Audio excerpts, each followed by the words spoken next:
Hello, everybody. This is Ed Carbajal with Spectation Sports, speaking once again with Abe Alsaghir, who is competing this coming weekend at LOC 4 against Juan Porto.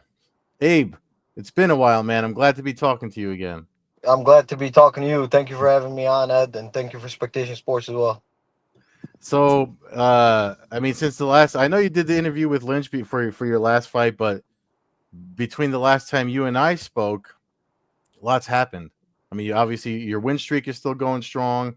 Um, the one thing that I remember that stuck with me that I was glad to see you getting fights back and going again because you had an injury. It was like to the knee or something, right?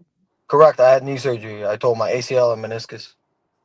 So it looks like it hasn't slowing you down too much. Looks like everything's operational considering the way you've come back. Yeah, 100%. I got told I'm gonna be out for a year when I got the knee surgery, and Wow. you know, 8 months later, I had my fight back, and now here's another fight, and it still hasn't been a year since I got the surgery. And you did like a grappling thing in between that too, right? Correct. I did. I went down to Abu Dhabi. No, it was before the surgery last year. After we spoke, I went down to Abu Dhabi and I had a grappling match down there. Wow, man. I mean, if there's a poster boy for how to come back from something bad, that's you, the killer. I Yes, mean, sir. I was just like, when I saw that, I was like, because you posted this stuff, Yubby. If anybody's not following me on social, they need to. You posted it, and I was just like, wow, he's really. It's really. I mean, is it mind over matter for you? Like, how do you credit your recovery? It's same as how we take our job seriously, our fighting seriously. Like you put in the camp to get ready for a fight, all that. When it Hmm. came to recovery, I was like, okay, forget training, forget everything else. This is Mm, my next. Basically, this is my next opponent. I got to yeah, get through that. Like I wasn't running away from it, so I just stayed on it and I put in the work and basically I just took care. And I'm still young at the same time. We yeah. had somebody at the gym that got knee surgery like a year and a half ago. Until now, they're still not recovered. Uh, it Mm, depends how you take it as well.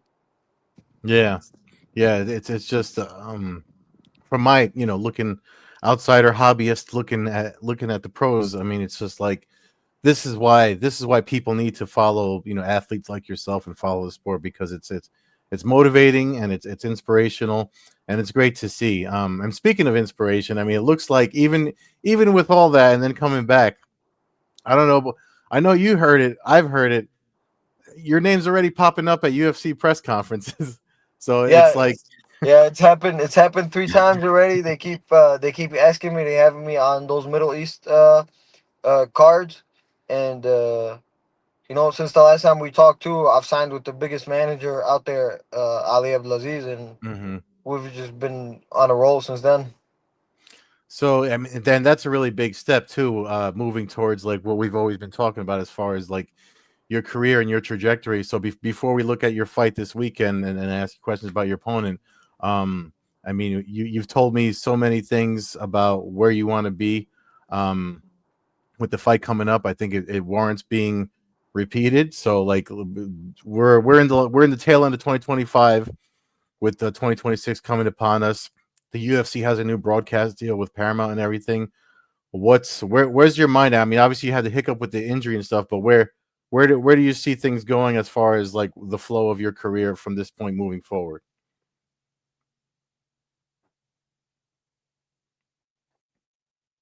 Oh, what happened? Did I lose him?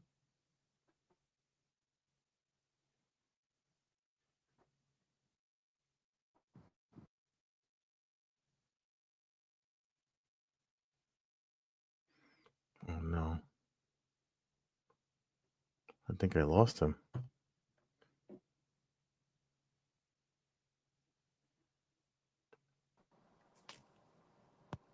Hey, I think I lost you there. Yeah, I'm not sure what happened. My Wi-Fi was still good. I'm not sure. Sorry about that. That's all right.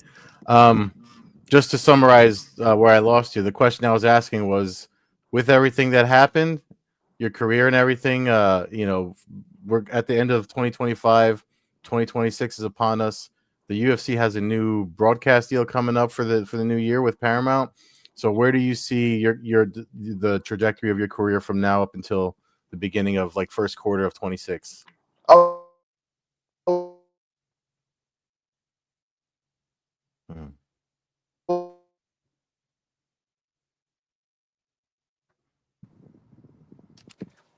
I will definitely be in the UFC somewhere in 2026, either beginning of it or end of it. Uh, Hmm. there's no doubt about that. You know, I'm not even looking at September 21st, to be honest. My Yeah, biggest thing is September 20 next week. yeah, Uh, the UFC is the goal, but next week comes first. That's a big stepstone for me. yeah. And you got to focus on the guy in front of you, right? So, which is it's still Juan Porto as far as I know. Correct.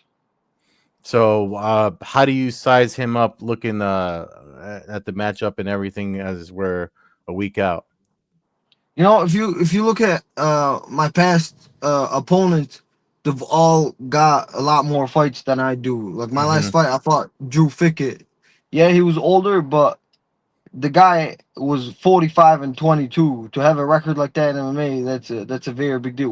With almost 31 submissions. Hmm. Uh, you know, so I went in there with the same mentality I have.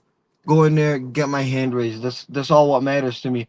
Uh, Juan's coming next week. He's got 16 professional fights. He's Yeah. 11-5. Uh, that's a lot of fights. But my goal is to go in there and get my hand raised. It don't matter how, Hmm. what round, decision. It don't matter. That stuff doesn't matter to me. I will get my hand raised, and that's all what matters. September 20th.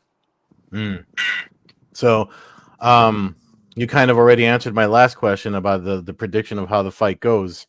But you brought up an interesting point about facing opponents that on paper seemingly have more experience than you. So instead of asking for a prediction, what do you think you have on Porto versus compared to his record?